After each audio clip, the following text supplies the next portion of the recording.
समूह प्रसन्न है, आह्लादित है और प्रतीक्षारत माननीय प्रधानमंत्री महोदय के संबोधन की। माता की, भारत माता की, भारत माता की। मेरे प्यारे देशवासियों, मेरे परिवारजन, आज वो शुभ घड़ी है जब हम देश के लिए मर मिटने वाले, देश की आजादी के लिए अपना जीवन समर्पित करने वाले, आजीवन संघर्ष करने वाले, फांसी के तख्त पर चढ़कर के भारत मां की जय के नारे लगाने वाले अनगिनत आजादी के दीवानों को नमन करने का ये पर्व है, उनका पुण्य स्मरण करने का पर्व है। आजादी के दीवानों ने आज हमें आजादी के इस पर्व में स्वतंत्रता की सांस लेने के लिए सौभाग्य दिया है। यह देश उनका ऋणी है। ऐसे हर महापुरुष के प्रति हम अपना श्रद्धा भाव व्यक्त करते हैं। मेरे प्यारे देशवासियों, आज जो महानुभाव राष्ट्र रक्षा के लिए और राष्ट्र निर्माण के लिए पूरी लगन से, पूरी प्रतिबद्धता के साथ देश की रक्षा भी कर रहे हैं, देश को नई ऊंचाई पर ले जाने का प्रयास भी कर रहे हैं। चाहे वो हमारा किसान हो, हमारा जवान हो, हमारे नौजवानों का हौसला हो, हमारी माताओं बहनों का योगदान हो, दलित हो, पीड़ित हो, शोषित हो, वंचित हो, अभावों के बीच भी स्वतंत्रता के प्रति उसकी निष्ठा, लोकतंत्र के प्रति उसकी श्रद्धा, ये पूरे विश्व के लिए एक प्रेरक घटना है। मैं आज ऐसे सभी को आदरपूर्वक नमन करता हूं। प्यारे देशवासियों, इस वर्ष और पिछले कुछ वर्षों से प्राकृतिक आपदा के कारण हम सबकी चिंता बढ़ती चली जा रही है। प्राकृतिक आपदा में अनेक लोगों ने अपने परिवारजन खोए हैं, संपत्ति खोई है, राष्ट्र ने भी पारावार नुकसान भोगा है। मैं आज उन सब के प्रति अपनी संवेदना व्यक्त करता हूं और मैं उन्हें विश्वास दिलाता हूं कि यह देश इस संकट की घड़ी में उन सब के साथ खड़ा है। मेरे प्यारे देशवासियों, हम जरा आजादी के पहले के वो दिन याद करें। सैकड़ों साल की गुलामी, हर कालखंड संघर्ष का रहा। युवा हो, बुजुर्ग हो, किसान हो, महिला हो, आदिवासी हो, उन्होंने गुलामी के खिलाफ जंग लड़ते रहे, अविरत जंग लड़ते रहे। इतिहास गवाह है कि 1857 के स्वतंत्रता संग्राम जिसको हम याद करते हैं, उसके पूर्व भी हमारे देश के कई आदिवासी क्षेत्र थे जहां आजादी का जंग लड़ा जाता था। साथियों, गुलामी का इतना लंबा कालखंड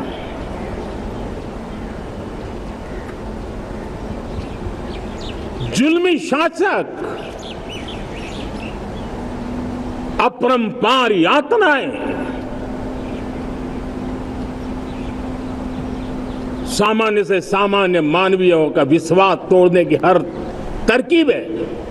उसके बावजूद भी उस समय की जनसंख्या के हिसाब से करीब 40 करोड़ देशवासी आजादी के पूर्व 40 करोड़ देशवासियों ने वो जज्बा दिखाया, वो सामर्थ्य दिखाया, वो एक सपना लेकर के चले, एक संकल्प लेकर के चलते रहे, जूझते रहे। एक ही स्वर था, वंदे मातरम।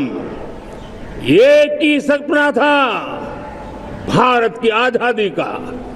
40 करोड़ देशवासियों ने, और हमें गर्व है कि हमारी रगों में उन्हीं का खून है। वो हमारे पूर्वज थे। सिर्फ 40 करोड़ लोगों ने दुनिया की महासत्ता को उखाड़ करके फेंक दिया था, गुलामी की जंजीरों को तोड़ दिया था। अगर हमारे पूर्वज, जिनका खून हमारी रगों में है, आज हम तो 140 करोड़ है। अगर 40 करोड़ गुलामी की बेड़ियों को तोड़ सकते हैं, अगर 40 करोड़ आजादी के सपने को पूर्ण कर सकते हैं, आजादी लेकर के रह सकते हैं, तो 140 करोड़ देश के मेरे नागरिक, 140 करोड़ मेरे परिवारजन अगर संकल्प लेकर के चल पड़ते हैं, एक दिशा निर्धारित करके चल पड़ते हैं, कदम से कदम मिलाकर, कंधे से कंधा मिलाकर अगर चल पड़ते हैं, तो चुनौतियां कितनी भी क्यों ना हो, अभाव की मात्रा कितनी ही तीव्र क्यों ना हो, संसाधनों के लिए जूझने की नौबत हो तो भी हर चुनौती को पार करते हुए हम समृद्ध भारत बना सकते हैं। हम 2047 विकसित भारत का लक्ष्य प्राप्त कर सकते हैं। अगर 40 करोड़ देशवासी अपने पुरुषार्थ से, अपने समर्पण से, अपने त्याग से, अपने बलिदान से आजादी दे सकते हैं, आजाद भारत बना सकते हैं, तो 140 करोड़ देशवासी उसी भाव से समृद्ध भारत भी बना सकते हैं। साथियों, वो एक समय था जब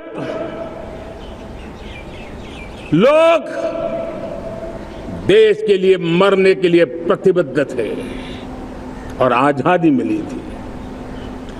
आज ये समय है देश के लिए जीने की प्रतिबद्धता का। अगर देश के लिए मरने की प्रतिबद्धता आजादी दिला सकती है, तो देश के लिए जीने की प्रतिबद्धता समृद्ध भारत भी बना सकती है।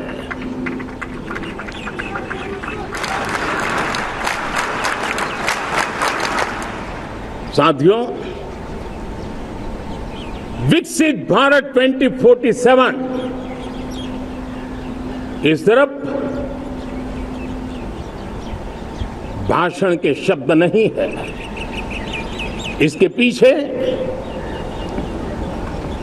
कठोर परिश्रम चल रहा है। देश के कोटि कोटि जनों के सुझाव लिए जा रहे हैं और हमने देशवासियों से सुझाव मांगे और मुझे प्रसन्नता है कि मेरे देश के करोड़ों नागरिकों ने विकसित भारत 2047 के लिए अनगिनत सुझाव दिए हैं।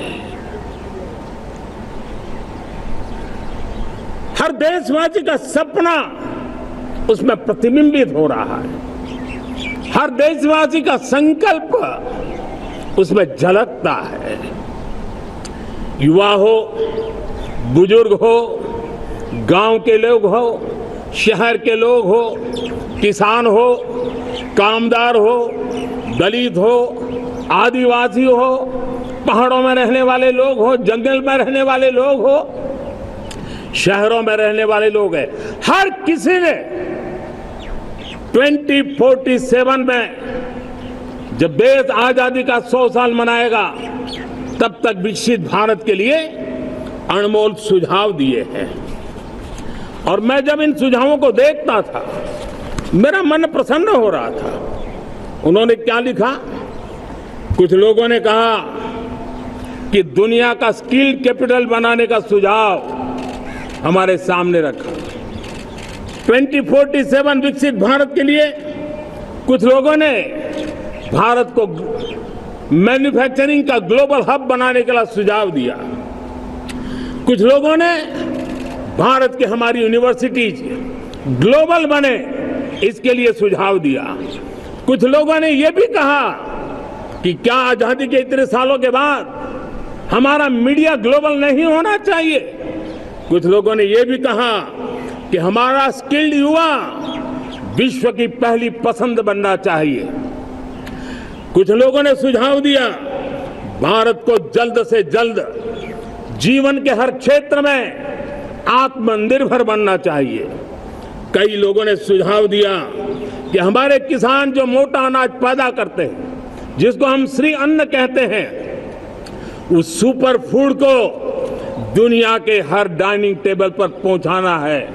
हमें विश्व के पोषण को भी बल देना है और भारत के छोटे किसानों को भी मजबूती देनी है। कई लोगों ने सुझाव दिया कि देश में स्थानीय स्वराज की संस्थाओं से लेकर के अनेक इकाइयां हैं, उन सब में गवर्नेंस के रिफॉर्म की बहुत जरूरत है। कई लोगों ने लिखा कि न्याय के अंदर जो विलंब हो रहा है उसके प्रति चिंता जाहिर की और ये भी कहा कि हमारे देश में न्याय व्यवस्था में रिफॉर्म की बहुत बड़ी जरूरत है। कई लोगों ने लिखा कि कई ग्रीनफील्ड सिटीज बनाने की अब समय की मांग है। किसी ने बढ़ती हुई प्राकृतिक आपदाओं के बीच शासन प्रशासन में कैपेसिटी बिल्डिंग के लिए एक अभियान चलाने का सुझाव दिया। बहुत सारे लोगों ने यह सपना भी देखा है कि अंतरिक्ष में भारत का स्पेस स्टेशन जल्द से जल्द बनना चाहिए। किसी ने कहा भारत की जो पारंपरिक ट्रेडिशनल मेडिसिन है, हमारी औषधि है, दुनिया जब आज होलिस्टिक हेल्थ केयर की तरफ जा रही है तब हमें भारत की पारंपरिक औषधियां और वेलनेस हब के रूप में भारत को विकसित करना चाहिए। कोई कहते हैं कि अब देर नहीं होनी चाहिए, भारत जल्द से जल्द दुनिया की तीसरी सबसे बड़ी इकोनॉमी बनना चाहिए। साथियों, मैं इसलिए पढ़ रहा था कि मेरे देशवासियों ने सुझाव दिए हैं, मेरे देश के सामान्य नागरिक ने ये सुझाव हमें दिए हैं। मैं समझता हूं जब देशवासियों की इतनी विशाल सोच हो, देशवासियों के इतने बड़े सपने हो, देशवासियों की इन बातों में जब संकल्प झलकते हो तब हमारे भीतर एक नया संकल्प दृढ़ बन जाता है, हमारे मन में आत्मविश्वास नई ऊंचाई पर पहुंच जाता है। और साथियों, देशवासियों का ये भरोसा सिर्फ कोई इंटेलेक्चुअल डिबेट नहीं है, ये भरोसा अनुभव से निकला हुआ है।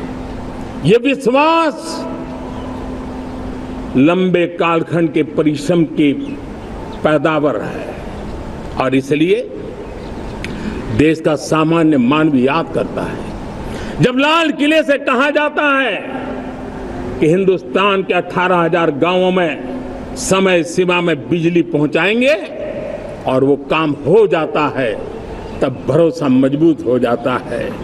जब ये तय होता है कि आजादी के इतने सालों के बाद भी 2.5 करोड़ परिवार ऐसे हैं जहां बिजली नहीं है, वो अंधेरे में जिंदगी गुजारते हैं, 2.5 करोड़ घरों में बिजली पहुंच जाती है, तब सामान्य मानवीय का भरोसा बढ़ जाता है। जब बारीकी से स्वच्छ भारत की बात कही जाए, तब इस देश के अग्रिम पंक्ति में बैठे हुए लोग हो, गांव के लोग हो, गरीब बस्ती में रहने वाले लोग हो, छोटे छोटे बच्चे हो, हर परिवार के अंदर स्वच्छता का वातावरण बन जाए, स्वच्छता की चर्चा हो, स्वच्छता के संदर्भ में एक दूसरे को रोक टोकने का निरंतर प्रयास चलता रहे। मैं समझता हूं कि ये भारत के अंदर आई हुई नई चेतना का प्रतिबिंब है। जब देश के सामने लाल किले से कहा जाए कि आज हमारे परिवारों में 3 करोड़ परिवार ऐसे हैं जिनके घर में नल से जल मिलता है, आवश्यक है हमारे इन परिवारों को पीने का शुद्ध पानी पहुंचे। जल जीवन मिशन के तहत इतने कम समय में नए 12 करोड़ परिवारों को जल जीवन मिशन के तहत नल से जल पहुंच रहा है। आज 15 करोड़ परिवार इसके लाभार्थी बन चुके हैं।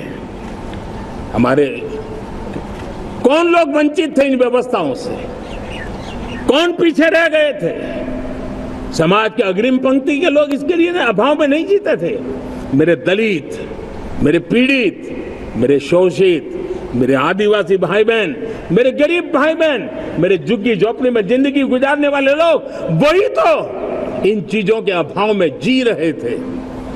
हमने अनेक ऐसे प्राथमिक आवश्यकताओं की पूर्ति के लिए जो प्रयास किया और उसका परिणाम हमारे इन सारे समाज के बंधुओं को मिला है। हमने वोकल फॉर लोकल का मंत्र दिया। आज मुझे खुशी है कि वोकल फॉर लोकल ने अर्थतंत्र के लिए एक नया मंत्र बन गया है। हर डिस्ट्रिक्ट अपनी पैदावार के लिए गर्व करने लगा है। 1 डिस्ट्रिक्ट 1 प्रोडक्ट का माहौल बना है। अब 1 डिस्ट्रिक्ट 1 प्रोडक्ट को 1 डिस्ट्रिक्ट का 1 प्रोडक्ट एक्सपोर्ट कैसे हो, उस दिशा में हर जिले सोचने लगे हैं। रिन्यूएबल एनर्जी का संकल्प लिया था। G20 समूह के देशों ने जितना किया है उससे ज्यादा भारत ने किया है, और भारत ने ऊर्जा के क्षेत्र में आत्मनिर्भर बनने के लिए, ग्लोबल वार्मिंग की चिंताओं से मुक्ति पाने के लिए हमने काम किया है। साथियों, देश गर्व करता है आज जब फिनटेक की सफलता को लेकर पूरा विश्व भारत से कुछ सीखना समझना चाहता है, तब हमारा गर्व और बढ़ जाता है। साथियों, हम कैसे भूल सकते हैं कोरोना के वो संकट काल। विश्व में सबसे तेज गति से करोड़ों लोगों को वैक्सीनेशन का काम हमारे इसी देशों में हुआ। यही देश हैं जो कभी आतताई आतंकवादी हमें आकर के मार के चले जाते थे। जब देश की सेना सर्जिकल स्ट्राइक करती है, जब देश की सेना एयर स्ट्राइक करती है, तो देश के नौजवानों का सीना ऊंचा हो जाता है, तन जाता है, गर्व से भर जाता है। और यही बातें हैं जो आज 140 करोड़ देशवासियों का मन गर्व से भरा हुआ है, आत्मविश्वास से भरा हुआ है। साथियों, इन सारी बातों के लिए एक सुविचारित प्रयास हुआ है। रिफॉर्म की परंपरा को सामर्थ्य दिया गया है, नक्कर तरीकों के, नक्कर लक्ष्य को लेकर के। और जब राजनीतिक नेतृत्व की संकल्प शक्ति हो, दृढ़ विश्वास हो, जब सरकारी मशीनरी उसको लागू करने के लिए समर्पण भाव से जुट जाती है, और जब देश के हर नागरिक उस सपने को पूरा करने के लिए, जन भागीदारी करने के लिए, जन आंदोलन बनाने के लिए आगे आता है, तब हमें निश्चित परिणाम मिलता ही रहता है। मेरे प्यारे देशवासियों, हम ये न भूलें कि देश उस परिस्थितियों से भी दशकों तक भी आजादी के बाद समय बिताया है, जब होती है, चलती है, अरे यार ये तो चलेगा, अरे हमें क्या मेहनत करने की जरूरत है, अरे मामला है अगली पीढ़ी दिखेगी, अरे हमको मौका मिला है यार, मौज कर लो। आगे वाला आगे का जाने, हमें क्या कर रहा है, हम अपना समय निकाल दे। अरे नया करने जाओगे कोई बवाल उठ जाए, पता नहीं क्यों देश में एक स्टेटस को का माहौल बन गया था। जो है उसी से गुजारा कर लो, यही का माहौल बन गया था। और लोग तो कहते हैं अरे भाई छोड़ो, अब कुछ होने वाला नहीं है, चलो, ऐसा ही मन मर गया था। हमें इस मानसिकता को तोड़ना था, हमें विश्वास से भरना था, और हमने उस दिशा में प्रयास किया। कई लोग तो कहते थे अरे भाई अगली पीढ़ी के लिए काम हम अभी से क्यों करें, हम तो आज का देखें। लेकिन देश का सामान्य नागरिक ये नहीं चाहता था, वो बदलाव के इंतजार में था, वो बदलाव चाहता था, उसकी ललक थी, लेकिन उसके सपनों को किसी ने तवज्जो नहीं दी, उसकी आशा आकांक्षाओं को अपेक्षाओं को तवज्जो नहीं दी गई, और उसके कारण वो मुसीबतों को झेलते हुए गुजारा करता रहा, वो रिफॉर्म्स का इंतजार करता रहा। हमें जिम्मेदारी दी गई और हमने बड़े रिफॉर्म्स जमीन पर उतारे। गरीब हो, मिडिल क्लास हो, हमारे वंचित लोग हो, हमारी बढ़ती जाती शहरी आबादी हो, हमारे नौजवानों के सपने हो, संकल्प हो, आकांक्षाएं हो, उनके जीवन में बदलाव लाने के लिए रिफॉर्म का मार्ग हमने चुना। और मैं देशवासियों को विश्वास दिलाना चाहता हूं, रिफॉर्म के प्रति हमारी जो प्रतिबद्धता है वो पिंक पेपर के एडिटोरियल के लिए सीमित नहीं है। हमारे रिफॉर्म्स की ये प्रतिबद्धता है, वो 4 दिन की वाहवाही के लिए नहीं है। हमारी रिफॉर्म्स की प्रक्रिया किसी मजबूरी में नहीं है, देश को मजबूती देने के इरादे से है। और इसलिए मैं आज कह सकता हूं रिफॉर्म का हमारा मार्ग एक प्रकार से ग्रोथ की ब्लूप्रिंट बनी हुई है। ये हमारा रिफॉर्म, ये ग्रोथ, ये बदलाव, ये सिर्फ डिबेट क्लब के लिए, इंटेलेक्चुअल सोसाइटी के लिए, एक्सपर्ट लोगों के लिए सिर्फ चर्चा का विषय नहीं है। साथियों, हमने राजनीतिक मजबूरी के कारण नहीं किया है। हम जो कुछ भी कर रहे हैं वो राजनीति का भागा गुणा करके नहीं सोचते हैं। हमारा एक ही संकल्प होता है, नेशन फर्स्ट, नेशन फर्स्ट, राष्ट्रहित सुप्रीम, ये मेरा भारत महान बने, इसी संकल्प को लेकर के हम कदम उठाते हैं। साथियों, जब रिफॉर्म की बात आती है, एक लंबा परिवेश है। अगर मैं उसकी चर्चा में चला जाऊंगा तो शायद घंटों निकल जाएंगे, लेकिन मैं छोटा सा उदाहरण देना चाहता हूं। बैंकिंग क्षेत्र में जो रिफॉर्म हुआ, आप सोचिए बैंकिंग क्षेत्र का क्या हाल था। न विकास होता था, न विस्तार होता था, न विश्वास बढ़ता था। इतना ही नहीं, जिस प्रकार की कारनामे चले उसके कारण हमारे बैंक संकटों से गुजर रहे थे। हमने बैंकिंग सेक्टर को मजबूत बनाने के लिए अनेकविध रिफॉर्म्स किए, और आज उसका कारण हमारी बैंक विश्व में जो इन्हीं गुने मजबूत बैंक के हैं, उसमें भारतीय बैंकों ने अपना स्थान बनाया है। और जब बैंक मजबूत होती है ना, तब फॉर्मल इकोनॉमी की ताकत भी बढ़ती है। जब बैंक की व्यवस्था बन जाती है, जब सामान्य खास करके मध्यम वर्ग के परिवार की जो रिक्वायरमेंट होती है, उसको पूरा करने की सबसे बड़ी ताकत बैंकिंग सेक्टर में होती है। अगर उसको होम लोन चाहिए, उसको व्हीकल का लोन चाहिए, मेरे किसान को ट्रैक्टर के लिए लोन चाहिए, मेरे नौजवानों को स्टार्टअप के लिए लोन चाहिए, मेरे नौजवानों को कभी पढ़ने के लिए, एजुकेशन के लिए लोन चाहिए, किसी को विदेश जाने के लिए लोन चाहिए, ये सारी बातें उसे संभव होती है। मुझे तो खुशी है कि मेरे पशुपालक भी, मेरे मछली पालन करने वाले भाई बहन भी आज बैंकों से लाभ ले रहे हैं। मुझे खुशी है मेरे रेहड़ी पटरी वाले लाखों भाई बहन आज बैंक से साथ जुड़ करके अपनी नई ऊंचाइयों को प्राप्त कर रहे हैं और विकास की दिशा में वो भागीदार बन रहे हैं। हमारे एमएसएमईज, हमारे लघु उद्योग के लिए तो बैंक एक सबसे बड़ी सहायक होती है। उसको रोजमर्रा पैसों की जरूरत होती है अपने नित्य मर्जी पर प्रगति के लिए, और उस काम को हमारी मजबूत बैंकों के कारण संभव हुआ है। साथियों, दुर्भाग्य से हमारे देश में आजादी तो मिली, लेकिन लोगों को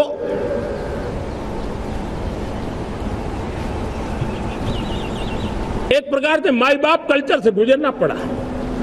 सरकार के पास मांगते रहो, सरकार के पास हाथ फैलाते रहो, किसी की सिफारिश के लिए रास्ते खोदते रहो, वही कल्चर डेवलप हुआ था।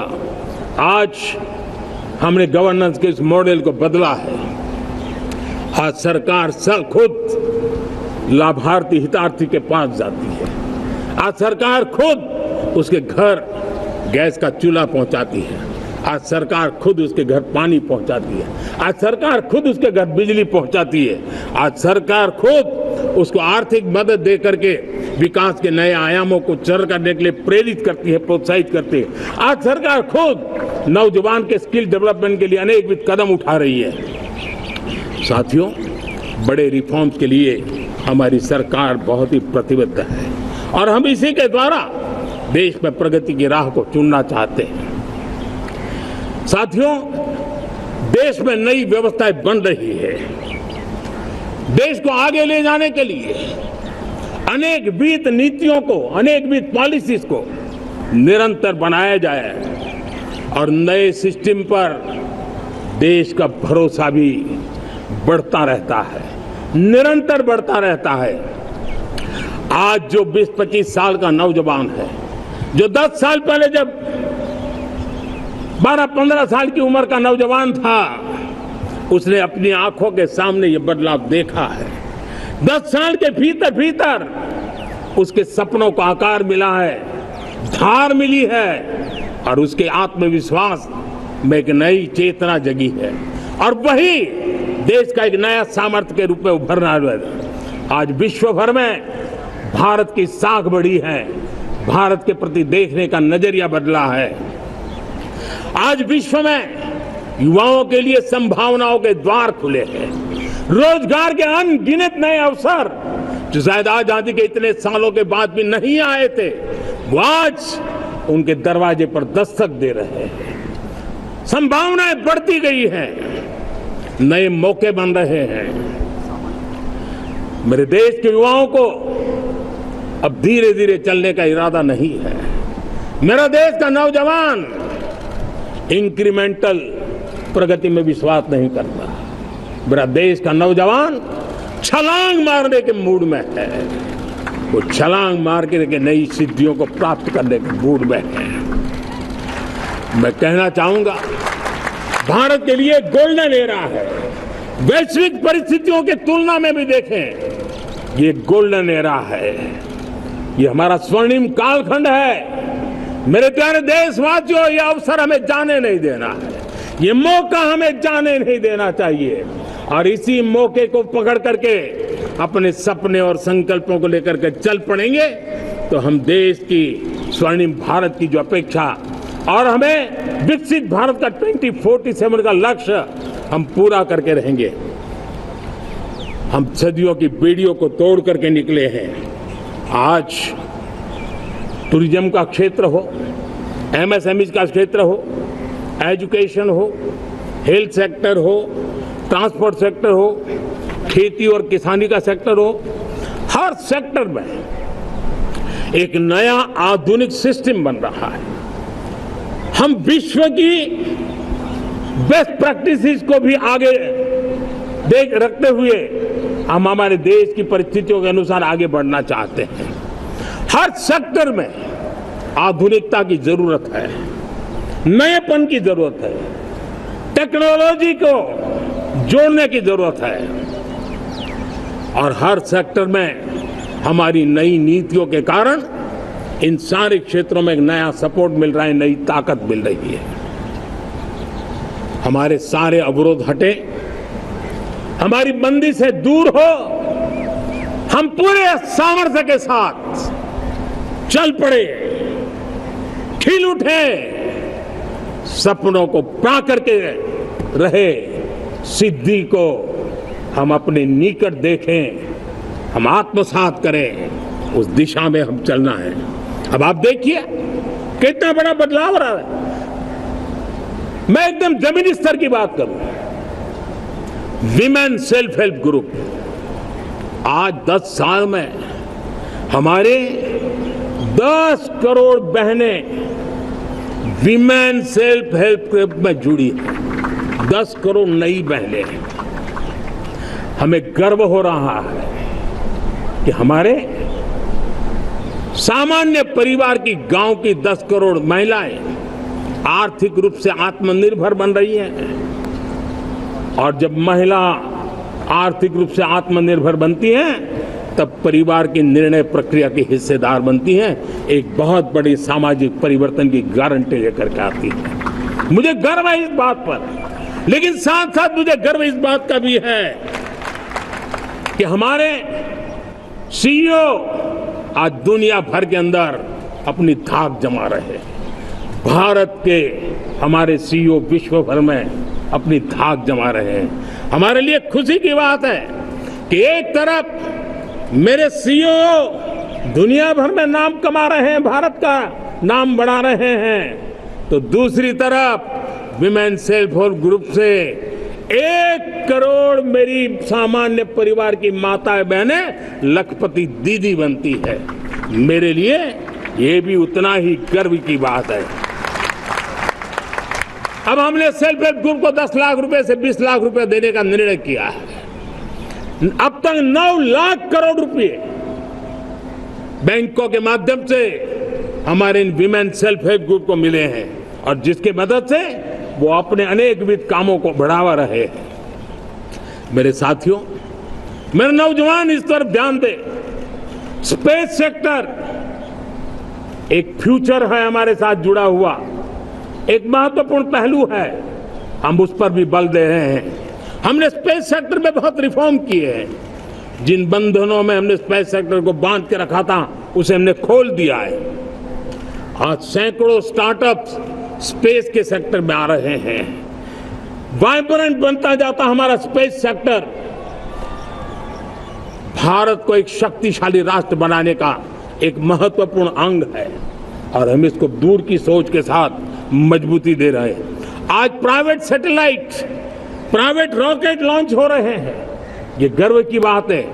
आज मैं कह सकता हूं, जब नीति सही होती है, नियत सही होती है और पूर्ण समर्पण से राष्ट्र का कल्याण यही मंत्र होता है, तो निश्चित परिणाम हम प्राप्त करके रहते हैं। मेरे प्यारे देशवासियों, आज देश में नए अवसर बने तब मैं कह सकता हूं 2 चीजें और हुई जिसने विकास को एक गति दी है, विकास को एक नई छलांग दी है। और ये है, पहला है आधुनिक इंफ्रास्ट्रक्चर का निर्माण। हमने इंफ्रास्ट्रक्चर को आधुनिक बनाने की दिशा में बहुत बड़े कदम उठाए हैं। और दूसरी तरफ सामान्य मानव के जीवन में जो बाधाएं हैं, ईज ऑफ लिविंग का हमारा जो सपना है, उस पर भी हमने उतना ही बल दिया है। पिछले 1 दशक में अभूतपूर्व इंफ्रास्ट्रक्चर का विकास हुआ है। रेल हो, रोड हो, एयरपोर्ट हो, पोर्ट हो, ब्रॉडबैंड कनेक्टिविटी हो,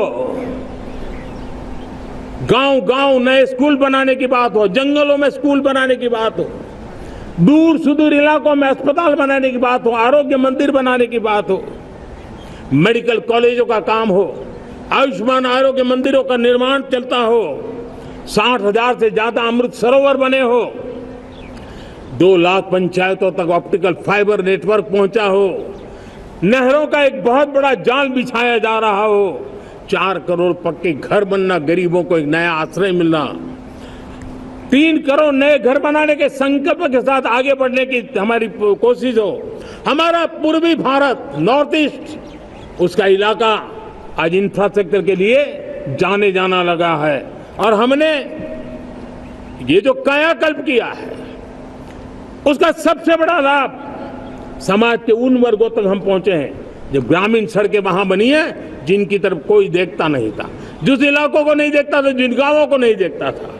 दलित हो, पीड़ित हो, शोषित हो, वंचित हो, पिछड़े हो, आदिवासी हो, जंगल में रहने वाले हो, दूर सुदूर पहाड़ों में रहने वाले हो, सीमावर्ती स्थान पर रहने वाले हो, हमने उनकी आवश्यकता की पूर्ति की है। हमारे मछुआरे भाई बहनों की आवश्यकताओं को पूरा करना, हमारे पशुपालकों के जीवन को बदलना, एक प्रकार से सर्वांगीण विकास का प्रयास हमारी नीतियों में रहा, हमारी नीयत में रहा है, हमारे रिफॉर्म में रहा है, हमारे कार्यक्रमों में रहा है, हमारी कार्यशैली में रहा है। और उस सबसे बड़ा लाभ मेरे युवाओं को होता है। उनको नए नए अवसर मिलते हैं, नए नए क्षेत्र में कदम रखने का उसके लिए संभावनाएं बन जाती है, और वही तो सबसे ज्यादा रोजगार दे रहा है। और सबसे ज्यादा रोजगार प्राप्त करने का अवसर इन्हीं समय में उनको मिला है। हमारा जो मध्यम वर्गीय परिवार है, मध्यम वर्गीय परिवार को क्वालिटी ऑफ लाइफ वो स्वाभाविक उसकी अपेक्षा रहती है।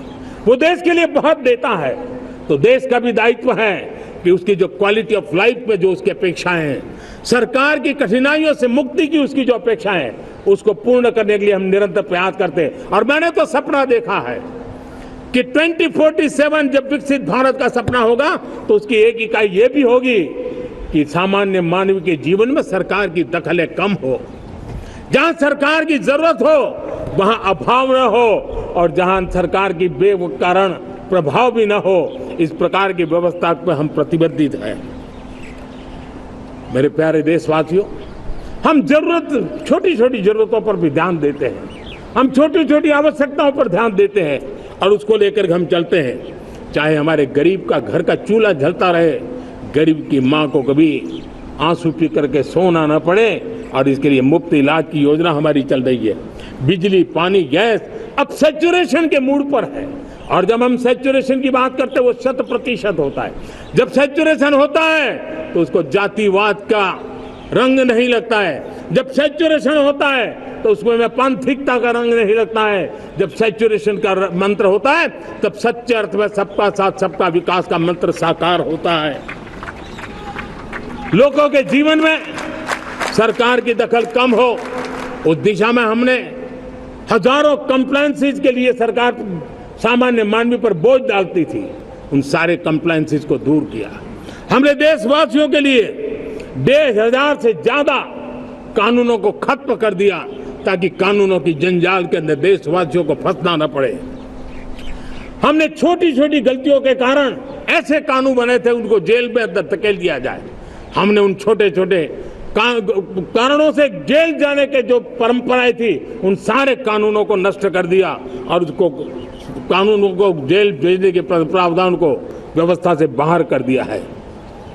आज हमने जो आजादी की विरासत के गर्व की बात हम जो करते हैं, सदियों से हमारे पास जो क्रिमिनल लॉ थे, आज हमने उसको नए क्रिमिनल लॉ जिसको हमने न्याय संहिता के रूप में, और जिसके मूल में दंड नहीं पर नागरिक को न्याय, इस भाव को हमने प्रबल बनाया है। ईज ऑफ लिविंग बनाने के लिए देशव्यापी मिशन में काम कर रहे हैं। हर लेवल पर मैं सरकार के प्रतिनिधियों का आह्वान करता हूं। मैं जनप्रतिनिधि, वो किसी भी दल के क्यों न हो, किसी भी राज्य के क्यों न हो, सबसे आग्रह करता हूं कि हमने एक मिशन मोड में ईज ऑफ लिविंग के लिए कदम उठाने चाहिए। मैं हमारे युवाओं को, प्रोफेशनल्स को, सबको मैं कहना चाहता हूं, आप अपने स्थान पर जहां पर आपको छोटी छोटी दिक्कतें होती है, आप उसके सॉल्यूशन को लेकर के सरकार को चिट्ठी लिखते रहिए। सरकार को बताइए कि बिना कारण की कठिनाई आए उसको दूर करने से कोई नुकसान नहीं है। मैं पक्का मानता हूं आज सरकारें संवेदनशील है। हर सरकार, स्थानीय स्वराज्य की संस्था होगी या राज्य सरकार होगी या केंद्र सरकार होगी, उसको तवज्जो देगी। गवर्नेंस में रिफॉर्म्स, ये हमें विकसित भारत 2047 के सपने के लिए हमने उसको जोर लगा करके आगे बढ़ाना होगा, ताकि सामान्य मानवी के जीवन में अवकाश ही अवकाश पैदा हो, रुकावटें खत्म होती चली जाए। नागरिकों का डिग्निटी ऑफ सिटीजन, नागरिकों के जीवन में सम्मान मिले। डिलीवरी के संबंध में कभी किसी को ये कहने की मोहब्बत ना आया कि ये तो मेरा हक था कि मुझे मिला नहीं, उसको खोजना न पड़े। सरकार के गवर्नेंस में डिलीवरी सिस्टम को और मजबूती चाहिए। आप देखिए, देश में जब हम रिफॉर्म की बात करते हैं, आज देश में करीब करीब 3 लाख संस्थाएं काम कर रही है, चाहे पंचायत हो, नगर पंचायत हो, नगर पालिका हो, महानगर पालिका हो, यूटी हो, स्टेट हो, डिस्ट्रिक्ट हो, केंद्र, छोटी मोटी 3 लाख करीब करीब इकाइयां हैं। अगर ये हमारे 3 लाख इकाइयों को मैं आज आह्वान करता हूं कि अगर आप साल में अपने स्तर पर जिन चीजों की जरूरत है सामान्य मानवी के लिए 2 रिफॉर्म करें। ज्यादा नहीं कह रहा हूं मेरे साथियों, एक पंचायत हो, एक राज्य सरकार हो, कोई विभाग हो, सिर्फ 1 साल में 2 रिफॉर्म और उसको जमीन पर उतारें।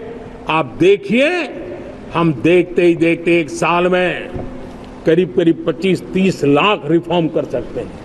जब 25-30 लाख रिफॉर्म हो जाए तब सामान्य मानवी का विश्वास कितना बढ़ जाएगा, उसकी शक्ति राष्ट्र को नई ऊंचाई पर ले जाने में कितनी काम आएगी।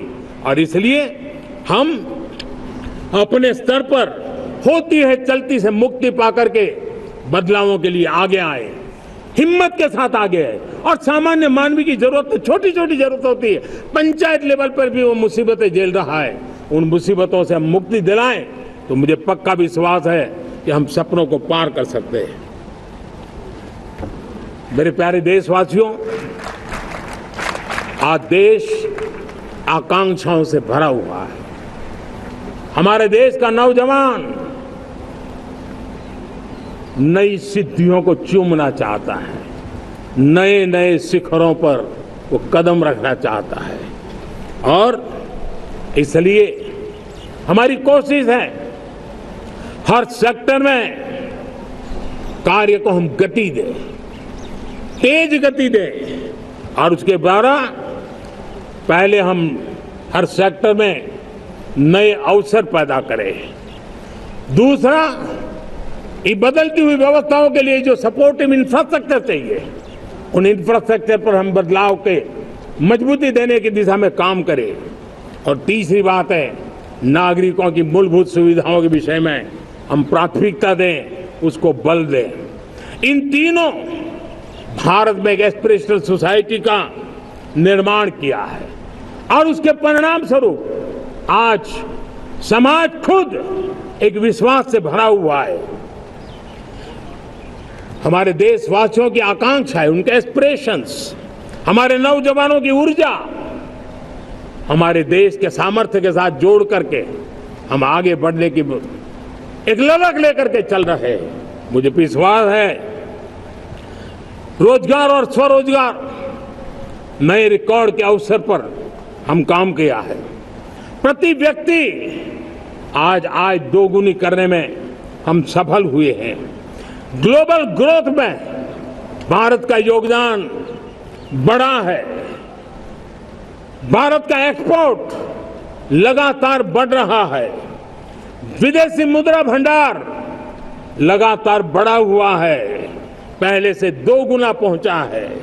ग्लोबल संस्थानों का भारत के प्रति भरोसा बढ़ा है। मुझे विश्वास है भारत की दिशा सही है, भारत की गति तेज है और भारत के सपनों में सामर्थ्य है। लेकिन इन सबके साथ संवेदनशीलता का हमारा मार्ग हमारे लिए ऊर्जा में एक नई चेतना भरता है। मम भाव हमारे कार्य की शैली है। समभाव भी चाहिए, मम भाव भी चाहिए, उसको लेकर के हम चल रहे हैं। साथियों, मैं जब कोरोना काल को याद करता हूं, कोरोना की वैश्विक महामारी के बीच सबसे तेजी से इकोनॉमी को बेहतर बनाने वाला कोई देश है तो वो देश भारत है। तब लगता है कि हमारी दिशा सही है। जब जात पात मत पंथ ऊपर उठकर हर घर तिरंगा फहराया जाता है, तब लगता है देश की दिशा सही है। आज पूरा देश तिरंगा है, हर घर तिरंगा है, न कोई जात है, न कोई पात है, न कोई ऊंच है, न कोई नीच है, सभी भारतीय है। यही तो हमारी दिशा की ताकत है।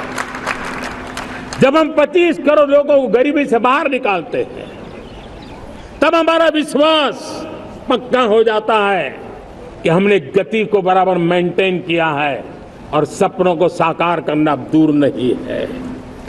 जब 100 से अधिक आकांक्षी जिले अपने अपने राज्य के अच्छे जिलों की स्पर्धा कर रहे हैं, बराबरी करने लगे हैं, तो हमें लगता है कि हमारी दिशा और गति दोनों सामर्थ्यवान है।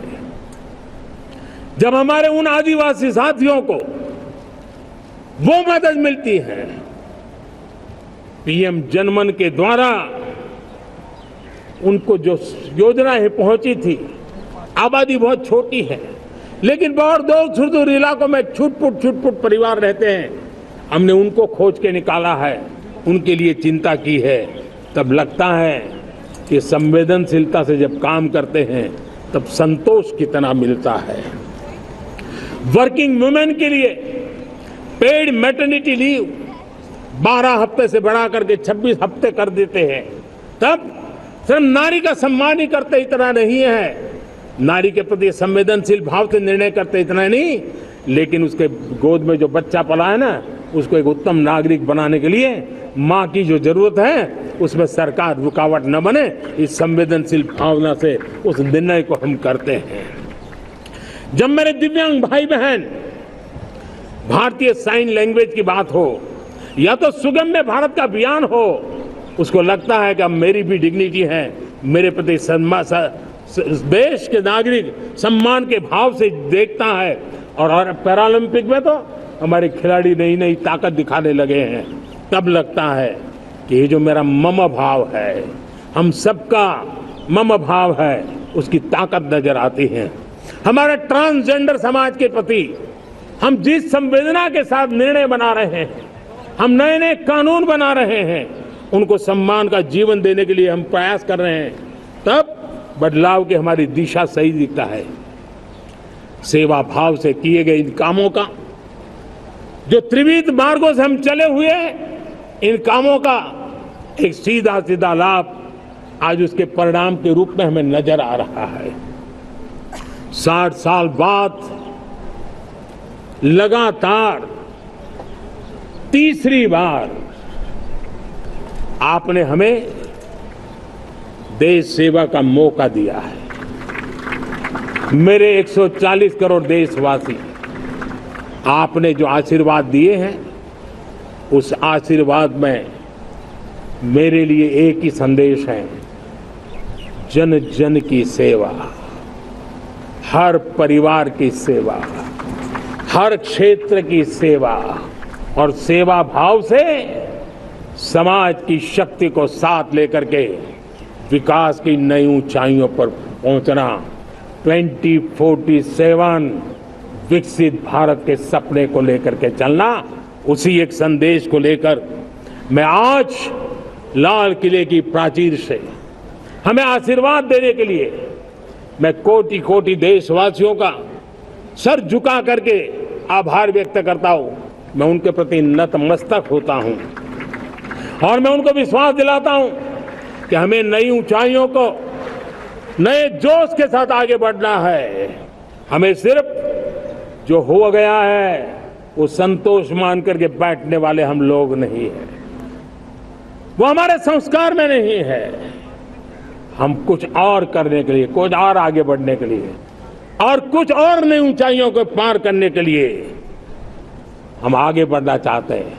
विकास को, समृद्धि को, सपनों को साकार करने को, संकल्प को लिए जीवन खपाने को हम अपना स्वभाव बनाना चाहते हैं, देशवासियों का स्वभाव बनाना चाहते हैं। मेरे प्यारे देशवासियों, आज नई शिक्षा नीति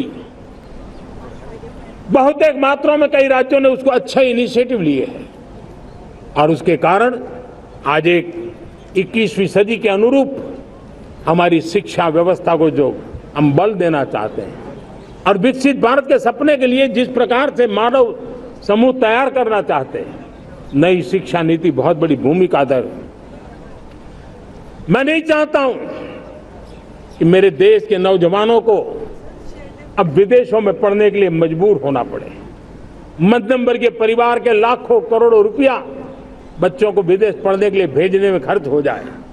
हम यहाँ ऐसी शिक्षा व्यवस्था का विकसित करना चाहते हैं कि मेरे देश के नौजवानों को विदेश जाना न पड़े, मेरे मध्यम वर्गीय परिवारों को लाखों करोड़ रुपया खर्च करना न पड़े। इतना ही नहीं, ऐसे संस्थान निर्माण हो ताकि विदेशों से लोग भारत के अंदर उनका मुंह मोड़े। अभी अभी हमने बिहार का हमारा गौरवप्रद इतिहास रहा है, नालंदा यूनिवर्सिटी का पुनर्निर्माण किया है।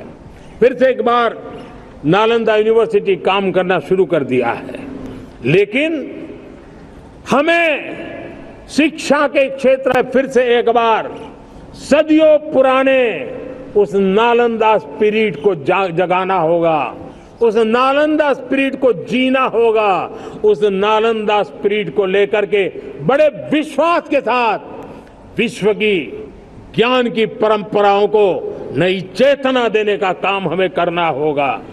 मुझे पक्का विश्वास है कि नई शिक्षा नीति ने मातृभाषा पर बल दिया है। मैं राज्य सरकारों से कहूंगा, मैं देश की सभी संस्थानों से कहूंगा कि भाषा के कारण हमारे देश की टैलेंट को रुकावट नहीं आनी चाहिए, भाषा अवरुद्ध नहीं होनी चाहिए।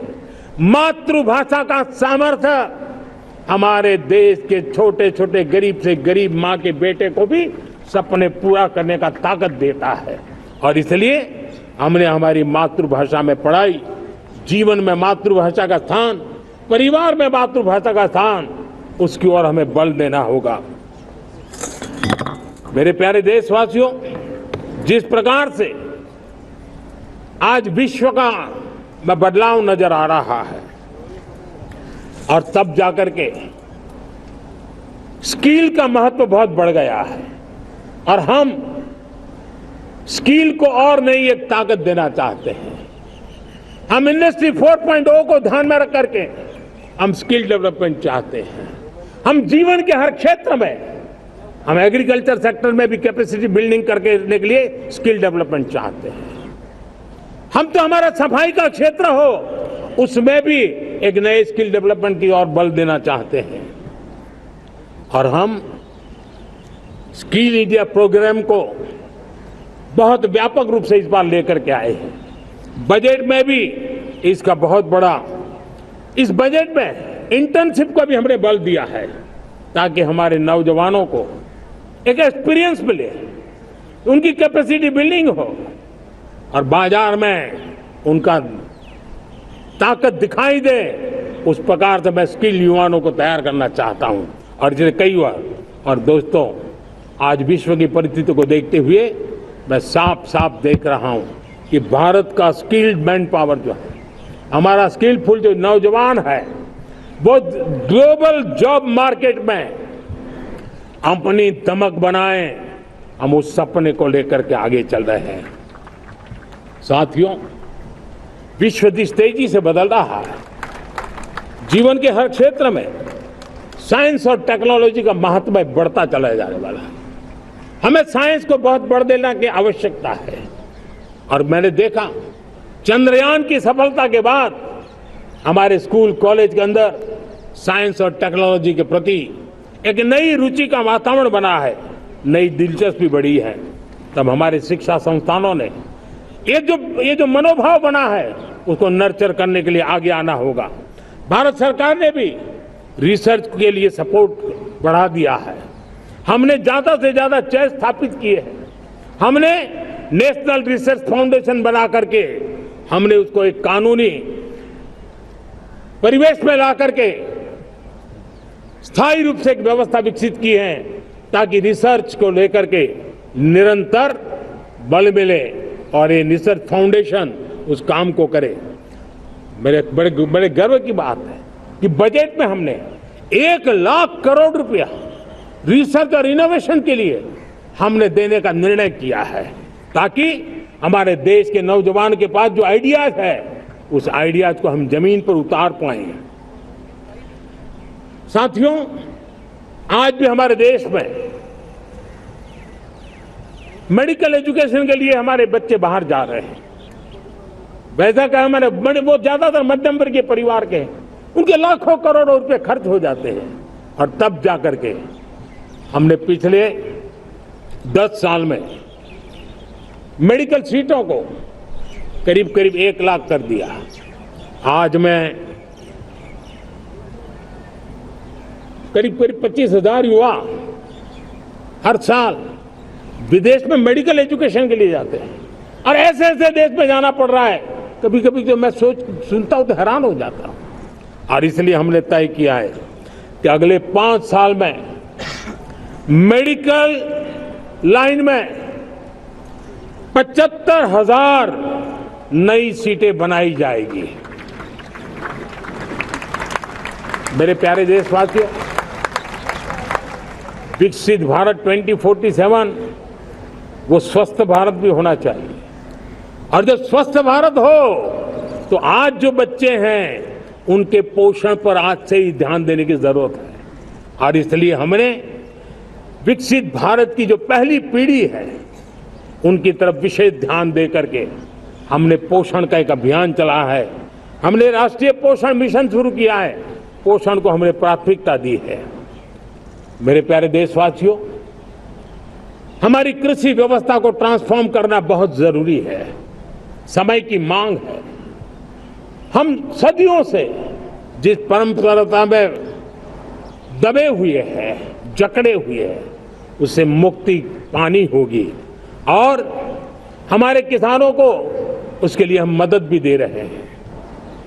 हम उसको ट्रांसफॉर्म करने की दिशा में लगातार काम करते आए हैं। आज आसान ऋण दे रहे हैं किसानों को, टेक्नोलॉजी की मदद दे रहे हैं। किसान जो पैदावार करता है उसको वैल्यू एडिशन के लिए हम काम कर रहे हैं। उसके लिए मार्केटिंग के लिए पूरा प्रबंध करते हैं ताकि उसको एंड टू एंड हर जगह पे हैंड होल्डिंग की व्यवस्था हो। उस दिशा में हम काम कर रहे हैं। आज जब धरती माता के प्रति सारा विश्व चिंतित है, जिस प्रकार से उर्वरक के कारण हमारी धरती माता की शहद दिनों दिन बिगड़ता जा रही है, हमारी धरती माता की उत्पादकता क्षमता खत्म होती चली जा रही है, कम होती चली जा रही है। और उस समय मैं मेरे देश के लाखों किसानों का आभार व्यक्त करना चाहता हूं जिन्होंने प्राकृतिक खेती का रास्ता चुना है और हमारी धरती माता की सेवा करने का भी उन्होंने बीड़ा उठाया है। और इस बार बजट में भी हमने प्राकृतिक खेती को बल देने के लिए बहुत बड़ी योजनाओं के साथ बहुत बड़ा बजट में प्रावधान किया है। मेरे प्यारे देशवासियों, आज दुनिया की स्थिति में देखता हूं पूरा विश्व होलिस्टिक हेल्थ केयर की तरफ मुड़ रहा है और तब उनको ऑर्गेनिक फूड ये उनकी प्रथम पसंद बनी है। आज विश्व के लिए ऑर्गेनिक फूड का अगर कोई फूड बास्केट बन सकता है तो मेरे देश का किसान बना सकता है, मेरा देश बन सकता है। और इसलिए हम आने वाले दिनों में उस सपने को लेकर के आगे चलना चाहते हैं ताकि ऑर्गेनिक फूड की जो विश्व की मांग है उस ऑर्गेनिक फूड का बास्केट हमारा देश कैसे बने, किसानों का जीवन आसान बने, गांव में टॉप क्लास इंटरनेट कनेक्टिविटी मिले, किसानों को स्वास्थ्य सुविधाएं मिले, किसान के बच्चों को पढ़ने के लिए स्मार्ट स्कूल अवेलेबल हो, किसान के बच्चों को रोजगार उपलब्ध हो। छोटी छोटे खेती के टुकड़ों पर पूरा परिवार आज जीना बड़ा मुश्किल हो रहा है, तब उनके नौजवानों के लिए वो स्किल मिले ताकि उनके नए रोजगार मिले, नए आय के साधन बने। इसका एक कॉम्प्रिहेंसिव प्रयास हम कर रहे हैं। बीते वर्षों में वुमेन लेड डेवलपमेंट मॉडल पर हमने काम किया है। इनोवेशन हो, एम्प्लॉयमेंट हो, एंटरप्रेन्योरशिप हो, हर सेक्टर में महिलाओं के कदम बढ़ते जा रहे हैं। महिलाएं सिर्फ भागीदारी बढ़ा रही है ऐसा नहीं, महिलाएं नेतृत्व दे रही है। आज अनेक क्षेत्रों में आज हमारे रक्षा क्षेत्र में देखिए, हमारा एयरफोर्स हो, हमारी आर्मी हो, हमारी नेवी हो, हमारा स्पेस सेक्टर हो, आज हमारी महिलाओं का हम दमखम देख रहे हैं देश के लिए। लेकिन दूसरी तरफ कुछ चिंता की बातें भी आती हैं और मैं आज लाल किले से फिर बार एक अपनी पीड़ा व्यक्त करना चाहता हूं। एक समाज के नाते हमें गंभीरता से सोचना होगा कि हमारी माताओं, बहनों, बेटियों के प्रति जो अत्याचार हो रहे हैं उसके प्रति देश का आक्रोश है, जन सामान्य का आक्रोश है। इस आक्रोश को मैं महसूस कर रहा हूं। इसको देश को, समाज को, हमारी राज्य सरकारों को गंभीरता से लेना होगा। महिलाओं के विरुद्ध अपराधों की जल्द से जल्द जांच हो, राक्षसी कृत्य करने वालों को जल्द से जल्द कड़ी सजा हो। वो समाज में विश्वास पैदा करने के लिए जरूरी है। मैं ये भी बताना चाहूंगा कि जब बलात्कार की या महिलाओं पर अत्याचार की घटनाएं घटती हैं तो उसकी बहुत चर्चा होती है, बहुत प्रचार होता है, मीडिया में छाया रहता है। लेकिन जब ऐसे राक्षसी मनोवृत्ति व्यक्ति को सजा होती है तो वो खबरों में कहीं नजर नहीं आती है, कोने में कहीं पड़ा रहता है। अब समय की मांग है कि जिनको सजा होती है उसकी व्यापक चर्चा हो, ताकि ऐसा पाप करने वालों को भी डर पैदा हो कि ये पाप करने की हालत ये होती है कि फांसी पर लटकना पड़ता है। और मुझे लगता है कि डर पैदा करना बहुत जरूरी है।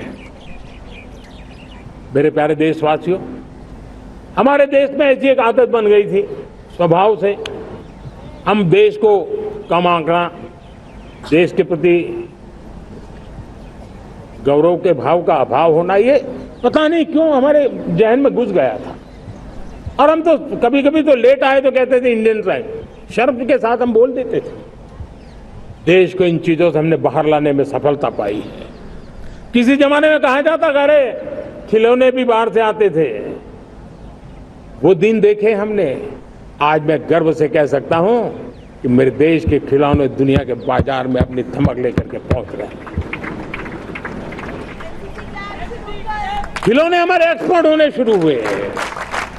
कोई एक जमाना था हम मोबाइल फोन इंपोर्ट करते थे, आज मोबाइल फोन का मैन्युफैक्चरिंग का इकोसिस्टम बना है, एक बहुत बड़ा हब बना है, और आज हम मोबाइल फोन दुनिया में एक्सपोर्ट करने लगे हैं। ये भारत की ताकत है। साथियों, भविष्य के साथ सेमीकंडक्टर जुड़ा हुआ है, आधुनिक टेक्नोलॉजी जुड़ी है, एआई जुड़ा हुआ है। हमने सेमीकंडक्टर मिशन पर काम शुरू किया है।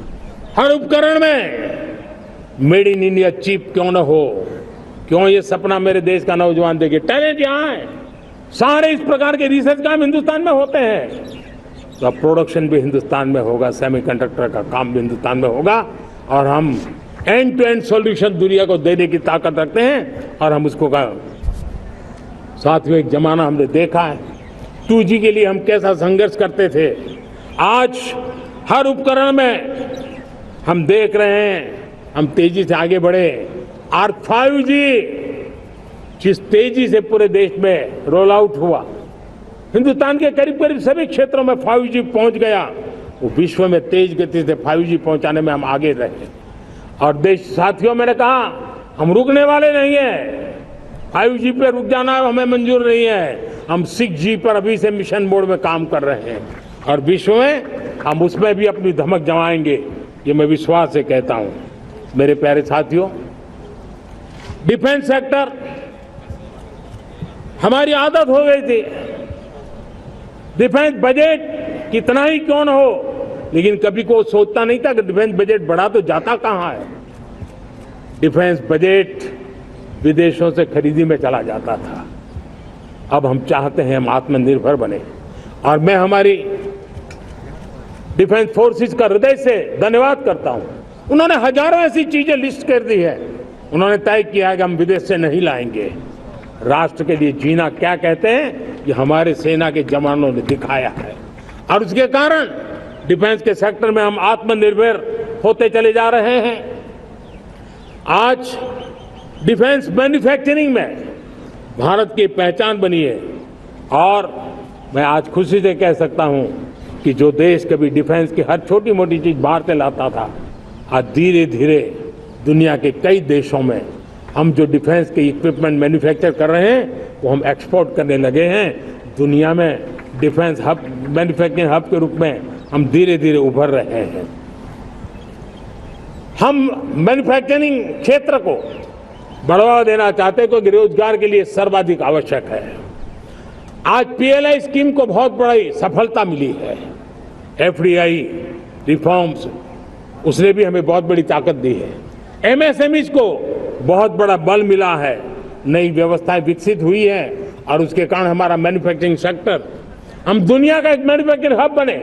जिस देश के पास इतनी नौजवान शक्ति हो, जिस देश के अंदर ये सामर्थ्य हो, हम मैन्युफैक्चरिंग की दुनिया में भी इंडस्ट्री 4.0 में हम बहुत बड़ी ताकत के साथ आगे जाना चाहते हैं और इसके लिए आवश्यक स्किल डेवलपमेंट, उस पर भी हमने बल दिया है। और स्किल डेवलपमेंट में भी हमने नए मॉडल तय किए हैं। हमने जन भागीदारी को जोड़ा है ताकि तुरंत रिक्वायरमेंट के अनुसार स्किल डेवलपमेंट हम कर सके। और मुझे विश्वास है, मैं लाल किले की प्राचीर से कह रहा हूं, वो दिन दूर नहीं होगा जो भारत इंडस्ट्रियल मैन्युफैक्चरिंग का हब होगा, दुनिया उसकी तरफ देखती होगी। आज विश्व की बहुत बड़ी कंपनियां भारत में निवेश करना चाहती हैं। ये चुनाव के बाद मैंने देखा, मेरे तीसरे कार्यकाल में जितने लोग मुझसे मिलने के लिए मांग कर रहे हैं वो ज्यादातर निवेशक लोग हैं, विश्व भर के निवेशक हैं। वो आना चाहते हैं, भारत में निवेश करना चाहते हैं। ये एक बहुत बड़ा गोल्डन अपॉर्चुनिटी है। मैं राज्य सरकारों से आग्रह करता हूं कि आप निवेशकों को आकर्षित करने के लिए स्पष्ट नीति निर्धारित कीजिए, गुड गवर्नेंस का आश्वासन दीजिए, लॉ एंड ऑर्डर सिचुएशन के लिए उनको भरोसा दीजिए। हर राज्य एक तंदुरुस्त स्पर्धा में आगे आए। राज्य के बीच निवेशकों को खींचने के लिए स्पर्धा होनी चाहिए निवेशकों को लिए, ताकि उनके राज्य में निवेशक आएंगे, उनके राज्य के नौजवानों को स्थानीय रूप से अवसर मिलेगा, रोजगार का अवसर मिलेगा। नीतियों में परिवर्तन लाना चाहिए तो ग्लोबल रिक्वायरमेंट के अनुसार नीतियों को राज्यों ने परिवर्तित करना चाहिए। लैंड की आवश्यकता है तो राज्यों ने लैंड बैंक बनानी चाहिए। गुड गवर्नेंस सिंगल पॉइंट पर काम करने के लिए राज्य जितने प्रोएक्टिव होंगे, जितने ज्यादा प्रयास करेंगे, जो निवेशक आ रहे हैं वो कभी भी वापस नहीं जाएंगे। सिर्फ भारत सरकार से काम ये होता नहीं है, राज्य सरकारों की बहुत बड़ी आवश्यकता होती है, क्योंकि जो भी प्रोजेक्ट लगने वाला है उस राज्य में लगने वाला है, उसको हर राज्य के साथ रोजमर्रा का काम पड़ता है। और इसलिए मैं राज्यों से आग्रह करूंगा कि जब विश्व पूरा भारत की तरफ आकर्षित हो रहा है, विश्व पूरा भारत में निवेश करने के लिए प्रतिबद्ध हो रहा है, तब ये हमारा दायित्व बनता है कि हमारी पुरानी आदतें छोड़ करके स्पष्ट नीति के साथ हम आगे आए। देखिए आपको परिणाम अपने राज्य में दिखाई देगा और आपका राज्य भी चमक उठेगा, ये मैं आपको विश्वास देता हूं। साथियों, भारत अपनी बेस्ट क्वालिटी के लिए पहचानी जाए, ये बहुत जरूरी है। अब विश्व के लिए हमें डिजाइन ऑफ का क्षेत्र, डिजाइन इन इंडिया, इस पर हमने बल देना है। हमें कोशिश करनी है अब इंडियन स्टैंडर्ड इंटरनेशनल स्टैंडर्ड बनने चाहिए। इंडियन स्टैंडर्ड इंटरनेशनल स्टैंडर्ड बनेंगे तब हमारी हर चीज को सहजता से मोहर लग जाएगी और ये हमारे प्रोडक्शन की क्वालिटी पर निर्भर करेगा, हमारी सेवा की क्वालिटी पर निर्भर करेगा, हमारे अप्रोच की क्वालिटी पर निर्भर करेगा। और इसलिए हमें क्वालिटी पर बल देकर के आगे बढ़ना है। हमारे पास टैलेंट है, डिजाइन के क्षेत्र में हम दुनिया को बहुत कुछ नया दे सकते हैं। डिजाइन इन इंडिया, इस आह्वान को लेकर के हमें अब आगे चलना है। Design in India and design for the world, इस सपने को लेकर के चलना है। मैं देख रहा हूं गेमिंग की दुनिया का बहुत बड़ा मार्केट खड़ा हुआ है, लेकिन आज भी गेमिंग की दुनिया पर प्रभाव खास करके उन खेलों को बनाने वाले लोग, प्रोडक्ट करने वाले लोग, विदेशी कमाई होती।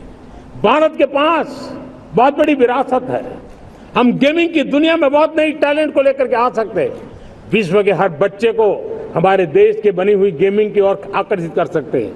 मैं चाहता हूं कि भारत के बच्चे, भारत के नौजवान, भारत के आईटी प्रोफेशनल्स, भारत के एआई के प्रोफेशनल्स, वे गेमिंग की दुनिया को लीड करें। खेलने में नहीं, गेमिंग की दुनिया में हमारे प्रोडक्ट पूरे विश्व में पहुंचने चाहिए और पूरी दुनिया में हमारे एनिमेटर्स काम कर सकते हैं। एनिमेशन की दुनिया में हम अपनी दाग जमा सकते हैं। हम उस दिशा में काम करें। मेरे प्यारे देशवासियों, आज विश्व के अंदर ग्लोबल वार्मिंग, क्लाइमेट चेंज हर क्षेत्र में चिंता और चर्चा का विषय रहता है। भारत ने उस दिशा में काफी कदम उठाए हैं। हम विश्व को आश्वस्त करते रहे हैं और शब्दों से नहीं, अपने कार्यों से, प्राप्त परिणामों से हमने विश्व को आश्वस्त भी किया है और विश्व को आश्चर्यचकित भी किया है। हम ही हैं जिन्होंने सिंगल यूज प्लास्टिक पर प्रतिबंध लगाया है। हमने रिन्यूएबल एनर्जी पर विस्तार किया है। हमने रिन्यूएबल एनर्जी को एक नई ताकत दी है। आने वाले कुछ वर्षों में हम नेट जीरो फ्यूचर की ओर आगे बढ़ रहे हैं। मुझे याद है पेरिस अकॉर्ड में जिन देशों ने अपने लक्ष्य निर्धारित किए थे, आज मैं लाल किले की प्राचीर से मेरे देशवासियों की ताकत दुनिया को बताना चाहता हूं। G20 देश के समूह जो नहीं कर पाए, वो मेरे देश के नागरिकों ने करके दिखाया है। मेरे देशवासियों ने करके दिखाया है। हिंदुस्तान ने करके दिखाया है। पेरिस अकॉर्ड के अंदर जो टारगेट हमने तय किए थे, उन टारगेट को समय से पहले पूरा करने वाला G20 देशों के समूह में अगर कोई है तो एकमात्र मेरा हिंदुस्तान है, एकमात्र मेरा भारत है। और इसलिए गर्व होता है साथियों। रिन्यूएबल एनर्जी के टारगेट हमने पूरे, हम 2030 तक रिन्यूएबल एनर्जी को 500 गीगावाट तक ले जाने के लिए मकसद से काम कर। आप कल्पना कर सकते हैं कि कितना बड़ा लक्ष्य है। दुनिया के लोग सिर्फ 500 गीगावाट शब्द सुनते हैं ना, तो मेरी तरफ ऐसे ऐसे देखते हैं। लेकिन आज मैं विश्वास से कह रहा हूं देशवासियों को कि इस लक्ष्य को भी हम पूरा करके रहेंगे।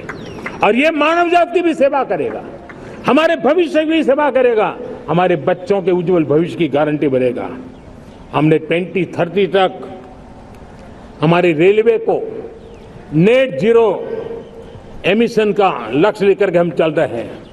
साथियों, पीएम सूर्यघर मुफ्त बिजली योजना उसको एक नई ताकत देने वाली है और ये बदलाव का फल मेरे देश के सामान्य परिवार को मिला, विशेष करके मेरे मध्यम वर्ग को मिलेगा जब उसका बिजली का बिल मुफ्त हो जाएगा। इलेक्ट्रिक व्हीकल उसकी मांग बढ़ती जा रही है। जब पीएम सूर्यघर योजना से वो बिजली उत्पादन करता है सूर्य से, तो उसका व्हीकल का प्रवास का खर्चा भी वो कम कर सकता है। साथियों, हम ग्रीन हाइड्रोजन मिशन लेकर के एक ग्लोबल हब बनना चाहते हैं। बहुत तेजी से नीतियां बनाई गई हैं, बहुत तेजी से उसका इम्प्लीमेंटेशन का काम हो रहा है और भारत ग्रीन हाइड्रोजन एक न्यू एनर्जी की दिशा में हम जाना चाहते हैं। और ये सारे जो प्रयास चल रहे हैं, क्लाइमेट की चिंता तो है ही है, ग्लोबल वार्मिंग की चिंता है, लेकिन इसके अंदर ग्रीन जॉब्स की बहुत बड़ी संभावना है। और इसलिए आने वाले कालखंड में ग्रीन जॉब्स का महत्व बढ़ता है, तो उसको सबसे पहले कैप्चर करने के लिए मेरे देश के नौजवानों को अवसर देने के लिए और ग्रीन जॉब्स के लिए एक बहुत बड़ा क्षेत्र को बढ़ावा दे रहे हैं। मेरे प्यारे देशवासियों, आज हमारे साथ इस तिरंगे झंडे के नीचे वो नौजवान बैठे हैं जिन्होंने ओलंपिक की दुनिया में भारत का परचम लहराया। मैं मेरे देश के सभी एथलीट्स को, मेरे देश के सभी खिलाड़ियों को 140 करोड़ देशवासियों की तरफ से बधाई देता हूं और हम नए सपने, नए संकल्प अत्यंतिक पुरुषार्थ के साथ नए लक्ष्यों को हासिल करने के लिए आगे बढ़ेंगे, ऐसा मैं विश्वास के साथ उनको शुभकामनाएं भी देता हूं। आने वाले कुछ दिनों में भारत के एक बहुत बड़ा दस्ता पैरालंपिक के लिए पेरिस जाने के लिए रवाना होगा। मैं मेरे सभी पैरालंपिक खिलाड़ियों को भी हृदय से बहुत बहुत शुभकामनाएं देता हूं। साथियों, भारत ने G20 को ऑर्गेनाइज किया, हिंदुस्तान के अनेक शहरों में ऑर्गेनाइज किया, 200 से ज्यादा इवेंट किए। पूरे विश्व में G20 का इतना बड़ा व्याप, इतना बड़ा कार्यक्रम कभी नहीं हुआ, इस बार हुआ। इसने एक बात सिद्ध कर दी है कि भारत में बड़े से बड़े काम कार्यक्रम ऑर्गेनाइज करने की ताकत है। भारत को किसी कोई भी हॉस्पिटैलिटी का सामर्थ्य भारत में सबसे ज्यादा है। अगर ये सिद्ध हो चुका है तो साथियों, हिंदुस्तान का सपना है कि 2036 में जो ओलंपिक होगा वो मेरे हिंदुस्तान की धरती पर हो। इसके लिए हम तैयारी कर रहे हैं, उसके लिए हम आगे बढ़ेंगे। साथियों, समाज के आखिरी तबके के जो लोग हैं, ये हमारा सामाजिक दायित्व है। अगर कोई पीछे रह जाते हैं तो हमारी आगे बढ़ने की गति कम कर देता है, और इसलिए हम आगे बढ़ना चाहते हैं तो भी सफलता तब मिलती है पीछे वाले को भी साथ साथ आगे ले आए। और इसलिए हम सबका दायित्व बनता है कि हमारे समाज में आज भी जो क्षेत्र पीछे रह गए हैं, जो समाज पीछे रह गए हैं, जो लोग पीछे रह गए हो, हमारे छोटे छोटे किसान हो, हमारे जंगलों में रहने वाले मेरे आदिवासी भाई बहन हो, हमारी माताएं बहनें हो, हमारे मजदूर हो, हमारे श्रमिक साथी हो, हमारे कामगार लोग हो, इन सबको हमें बराबरी में लाने के लिए, हमारे बराबर लाने के लिए भरपूर प्रयास करना है। लेकिन अब गति पकड़ गई है, अब लंबे दिन तक हमें वो करना नहीं पड़ेगा, बहुत जल्द वो हमारे पास पहुंच जाएंगे, हमारी बराबरी में आ जाएंगे, हमारी ताकत बहुत बढ़ जाएगी। और बड़ी संवेदना के साथ हमें इस काम को करना है, और इसके लिए एक बहुत बड़ा अवसर आ रहा है। मैं मानता हूं संवेदनशीलता की दृष्टि से इससे बड़ा अवसर क्या हो सकता है। हमें पता है 1857 के स्वतंत्र संग्राम के पहले भी अंग्रेजों के नाक को दम करने वाला हमारा देश का एक आदिवासी युवक था। 20-22 साल की उम्र में उसने अंग्रेजों के नाक को दम ला दिया था, जिसको आज भगवान बिरसा मुंडा के रूप में लोग पूजा करते हैं। भगवान बिरसा मुंडा की 150वीं जयंती आ रही है। ये हम सबके लिए प्रेरणा का कारण बने। समाज के प्रति छोटा सा छोटा व्यक्ति भी देश के लिए कैसी जज्बात रखता है, उससे बड़ी प्रेरणा भगवान बिरसा मुंडा से अधिक कौन हो सकता है। आइए हम भगवान बिरसा मुंडा की 150वीं जयंती जब मनाएं, संवेदनशीलता का हमारा व्याप बढ़े, समाज के प्रति हमारा ममभाव बने। हम समाज के हर व्यक्ति को, गरीबों को, दलित को, पिछड़ों को, आदिवासियों को, हर एक को हम अपने साथ लेकर के चले। इस संकल्प को लेकर के चलना है। मेरे प्यारे देशवासियों, हम संकल्प के साथ तो बढ़ तो रहे हैं, बहुत आगे बढ़ रहे हैं, लेकिन ये भी सच है कि कुछ लोग होते हैं जो प्रगति देख नहीं सकते। कुछ लोग होते हैं जो भारत का भला सोच नहीं सकते हैं। जब तक खुद का भला न हो तब तक उनको किसी का भला अच्छा नहीं लगता है। ऐसी विकृत मानसिकता से भरे हुए लोगों की कमी नहीं होती है। देश को ऐसे लोगों से बचना होगा। वे निराशा की गर्त में डूबे हुए लोग हैं। ऐसे मुट्ठी भर निराशा की गर्त में डूबे हुए लोग, जब उनके गोद में विकृति पलती है तब वो विनाश का कारण बन जाती है, सर्वनाश का कारण बन जाती है, एनार्की का मार्ग ले लेती है, और तब देश को इतनी बड़ी हानि हो जाती है जिसकी भरपाई करने में हमें नए सिरे से मेहनत करनी पड़ती है। इसलिए ऐसे जो छुटपुट निराशावादी तत्व होते हैं, वो सिर्फ निराशा इतना नहीं है, उनकी गोद में विकृति पल रही है। ये विकृति विनाश के, सर्वनाश के सपने देख रही है, ताने बाने जोड़ने की प्रयासों में लगी हुई है। देश को इसे समझना होगा। लेकिन मैं देशवासियों को कहना चाहता हूं कि हम हमारी नेक नीयत से, हमारी ईमानदारी से, राष्ट्र के प्रति हमारे समर्पण से हम सारी परिस्थितियों के बावजूद भी विपरीत मार्ग पर जाने वालों के लिए भी, उनके भी दिल जीत करके हम देश को आगे बढ़ने के हमारे संकल्प में कभी भी पीछे नहीं हटेंगे, ये मैं विश्वास देना चाहता हूं। साथियों, चुनौतियां हैं, अनगिनत चुनौतियां हैं। चुनौतियां भीतर भी है, चुनौतियां बाहर भी है। और जैसे जैसे हम ताकतवर बनेंगे, जैसे जैसे हमारा तवज्जो बढ़ेगा, तो चुनौतियां भी बढ़ने वाली है। बाहर की चुनौतियां और बढ़ने वाली है और मुझे उसका भली भांति अंदाज है। लेकिन मैं ऐसी शक्तियों को कहना चाहता हूं, भारत का विकास किसी के लिए संकट लेकर के नहीं आता। हम विश्व में समृद्ध थे, तब भी हमने कभी दुनिया को युद्ध में नहीं झोंका है। हम बुद्ध का देश है, युद्ध हमारी राह नहीं है। और इसलिए विश्व चिंतित न हो भारत के आगे बढ़ने से। मैं विश्व समुदाय को विश्वास दिलाता हूं कि आप भारत के संस्कारों को समझिए, भारत के हजारों साल के इतिहास को समझिए।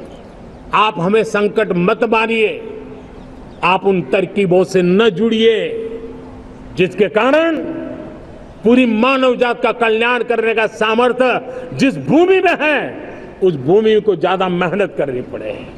लेकिन फिर भी मैं देशवासियों को कहना चाहता हूं, चुनौतियां कितनी ही क्यों न हो, चुनौती को चुनौती देना ये हिंदुस्तान की फितरत में है। न हम डिगेंगे, न हम थकेंगे, न हम रुकेंगे, न हम झुकेंगे। हम संकल्पों की पूर्ति के लिए 140 करोड़ देशवासियों का भाग्य बदलने के लिए, भाग्य सुनिश्चित करने के लिए, राष्ट्र के सपनों को साकार करने के लिए हम कोई कोर कसर नहीं छोड़ेंगे।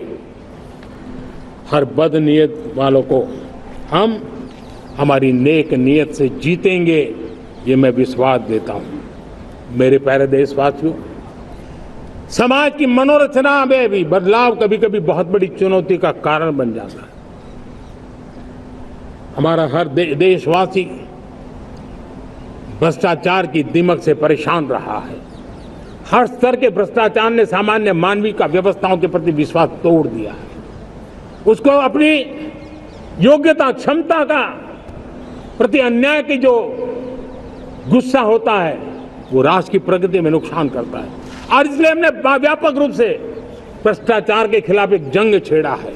मैं जानता हूं इसकी कीमत मुझे चुकानी पड़ती है, मेरी प्रतिष्ठा को चुकानी पड़ती है, लेकिन राष्ट्र से बड़ी मेरी प्रतिष्ठा नहीं हो सकती है, राष्ट्र के सपनों से बड़ा मेरा सपना नहीं हो सकता। और इसलिए ईमानदारी के साथ भ्रष्टाचार के खिलाफ मेरी लड़ाई जारी रहेगी, तीव्र गति से जारी रहेगी और भ्रष्टाचारियों पर कार्रवाई जरूर होगी। मैं भ्रष्टाचारियों के लिए भय का वातावरण पैदा करना चाहता हूं, ताकि देश के सामान्य नागरिक को लूटने की जो परंपरा बनी है, उस परंपरा को मुझे रोकना है। लेकिन सबसे बड़ी नई चुनौती आई, भ्रष्टाचारियों से निपटना तो है ही, लेकिन समाज जीवन में उच्च स्तर पर एक जो परिवर्तन आया है, वो सबसे बड़ी चुनौती भी है और एक समाज के लिए सबसे बड़ी चिंता भी है। क्या कोई कल्पना कर सकता है कि मेरे ही देश में इतना महान संविधान हमारे पास होने के बावजूद भी कुछ ऐसे लोग निकल रहे हैं जो भ्रष्टाचार का महिमा मंडन कर रहे हैं, खुलेआम भ्रष्टाचार का जय जयकार कर रहे हैं। समाज में इस प्रकार के बीज बोने का जो प्रयास हो रहा है, भ्रष्टाचार का जो महिमा मंडन हो रहा है, भ्रष्टाचारियों की स्वीकार्यता बढ़ाने का जो निरंतर प्रयास चल रहा है, वो स्वस्थ समाज के लिए बहुत बड़ी चुनौती बन गया है, बहुत बड़ी चिंता का विषय बन गया है। भ्रष्टाचारियों के प्रति समाज में दूरी बनाए रखने से ही किसी भी भ्रष्टाचारी को उस रास्ते पर जाने से डर लगेगा। अगर उसका महिमा मंडन होगा तो जो आज भ्रष्टाचार नहीं करता है उसको भी लगता है कि तो समाज में प्रतिष्ठा का रंग बन जाता है, उस रास्ते में जाने में बुरा नहीं है। मेरे प्यारे देशवासियों, बांग्लादेश में जो कुछ भी हुआ है उसको लेकर पड़ोसी देश के नाते चिंता होना, मैं इसको समझ सकता हूं। मैं आशा करता हूं कि वहां पर हालात जल्द ही सामान्य होंगे, खास करके 140 करोड़ देशवासियों की चिंता कि वहां हिंदू, वहां के अल्पसंख्यक, उस समुदाय की सुरक्षा सुनिश्चित हो। भारत हमेशा चाहता है कि हमारे पड़ोसी देश सुख और शांति के मार्ग पर चले। शांति के प्रति हमारा कमिटमेंट है, हमारे संस्कार है।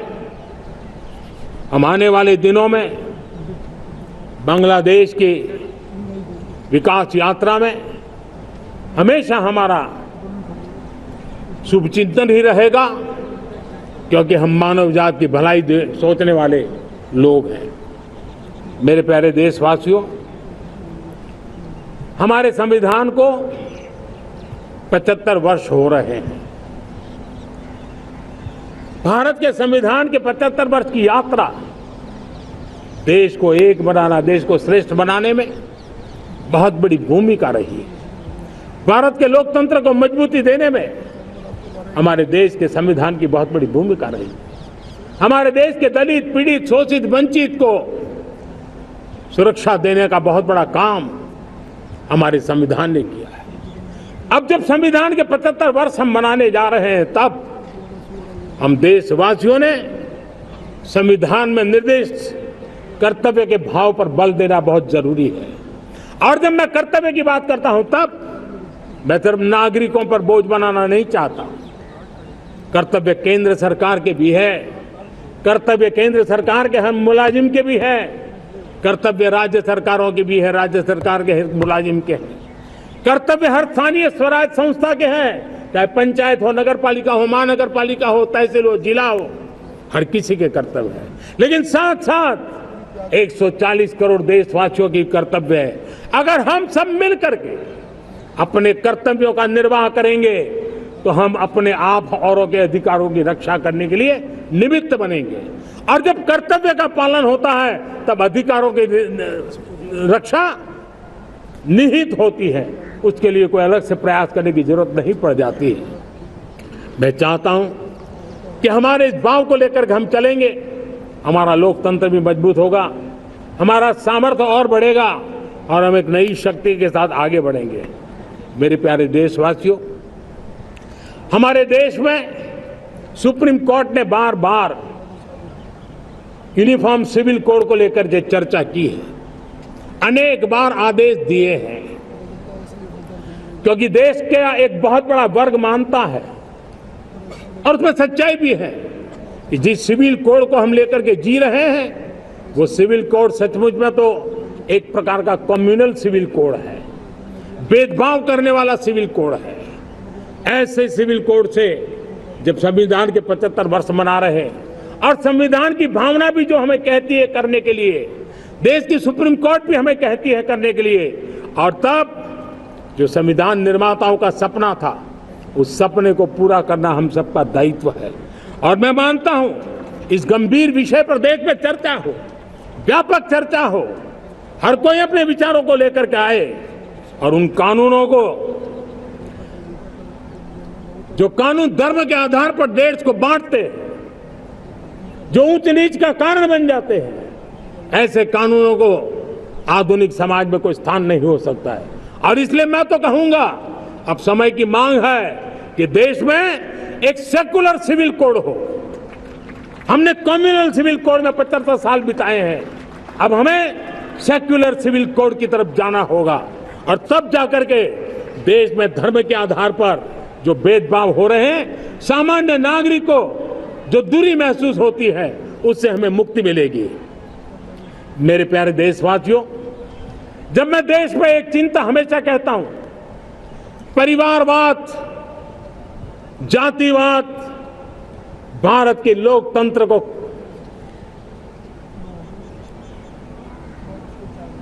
बहुत नुकसान कर रहा है। देश को, लोक राजनीति को हमें परिवारवाद और जातिवाद से मुक्ति दिलानी होगी।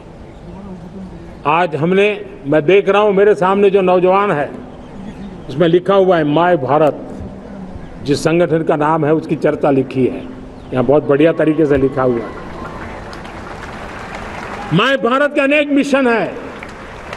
एक मिशन ये भी है कि हम जल्द से जल्द देश में राजनीतिक जीवन में जनप्रतिनिधि के रूप में 1 लाख ऐसे नौजवानों को आगे लाना चाहते हैं। शुरुआत में 1 लाख नौजवानों को आगे लाना चाहते हैं जिनके परिवार में किसी का भी कोई राजनीतिक बैकग्राउंड ना हो, जिसके माता पिता भाई बहन चाचा मामा मामी कभी भी राजनीति में नहीं रहे, किसी भी पीढ़ी में नहीं रहे, ऐसे होनहार नौजवानों को फ्रेश ब्लड 1 लाख, चाहे वो पंचायत में आए, चाहे नगर पालिका में आए, चाहे जिला परिषदों में आए, चाहे विधानसभा में आए, लोकसभा में आए, 1 लाख नए नौजवान, कोई भी प्रकार का पूर्व का राजनीतिक इतिहास उनके परिवार का ना हो,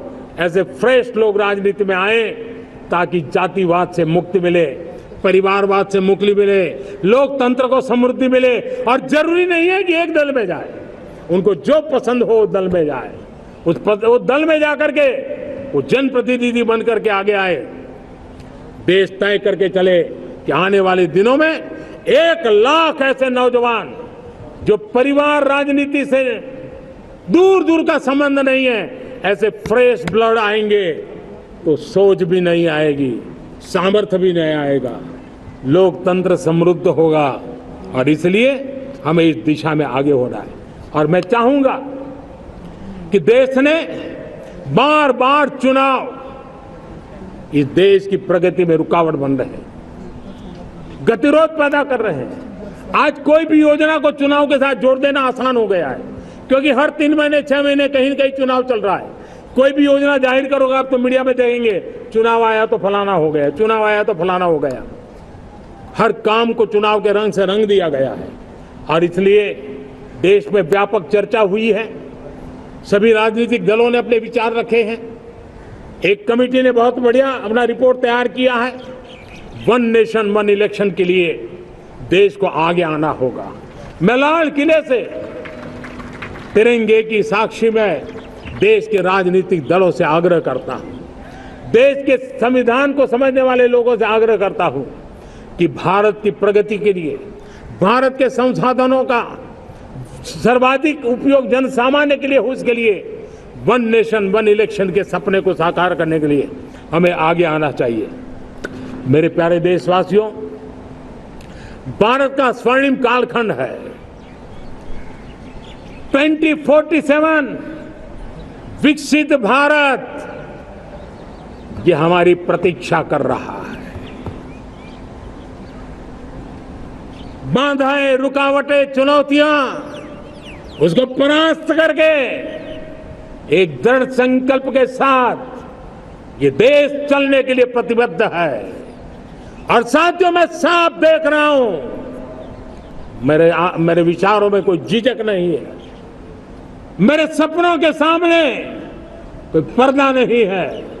मैं साफ साफ देख सकता हूं कि यह देश 140 करोड़ देशवासियों के परिश्रम से, हमारे पूर्वजों का खून हमारी रगों में है। अगर वो 40 करोड़ लोग आजादी के सपनों को पूर्ण कर सकते हैं तो 140 करोड़ देशवासी समृद्ध भारत के सपने को साकार कर सकते हैं। 140 करोड़ देशवासी विकसित भारत के सपने को साकार कर सकते हैं। और मैंने पहले भी कहा था कि मेरे तीसरे टर्म में देश तीसरी इकोनॉमी तो बनेगा ही, लेकिन मैं 3 गुना काम करूंगा, 3 गुना तेज गति से काम करूंगा, 3 गुना व्यापकता से काम करूंगा, ताकि देश के लिए जो सपने हैं वो बहुत निकट में पूरे हो। मेरा हर पल देश के लिए है, मेरा हर क्षण देश के लिए है, मेरा कण कण सिर्फ और सिर्फ मां भारती के लिए है। और इसलिए 24/7 फॉर 2047 इस प्रतिबद्धता के साथ आइए मैं देशवासियों का आह्वान करता हूं। हमारे पूर्वजों ने जो सपने देखे थे, उन सपनों को हम संकल्प बनाए, अपने सपनों को जोड़े, अपने पुरुषार्थ को जोड़े, और 21वीं सदी जो भारत की सदी है, उस सदी में स्वर्णिम भारत बना के रहें, उसी सदी में हम विकसित भारत बना के रहें और उन सपनों को पूरा करते हुए आगे बढ़े। और स्वतंत्र भारत 75 साल की यात्रा के बाद एक नए मुकाम पर बढ़ रहा है, तब हम कोई कोर कसर न छोड़े। और मैं आपको विश्वास दिलाता हूं, आपने मुझे जो दायित्व दिया है, मैं कोई कोर कसर नहीं छोड़ूंगा। मैं मेहनत में कभी पीछे नहीं रहूंगा, मैं साहस में कभी कतराता नहीं हूं, मैं चुनौतियों से कभी टकराते से डरता नहीं हूं। क्यों? क्योंकि मैं आपके लिए जीता हूं, मैं आपके भविष्य के लिए जीता हूं, मैं आप भारत माता के उज्जवल भविष्य के लिए जी रहा हूं। और उस सपनों को पूरा करने के लिए आज राष्ट्र ध्वज के छाया में, तिरंगे की छाया में दृढ़ संकल्प के साथ हम आगे बढ़े। इसी के साथ मेरे साथ बोलिए, भारत माता की, भारत माता की, भारत माता की, वंदे वंदे वंदे वंदे। जय हिंद, जय हिंद, जय Hind.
From the ramparts of Red Fort in Delhi, Prime Minister Narendra Modi concluding his first address to the nation after entering his third term as the leader of the government in the country, outlining his hopes and aspirations for the people he leads.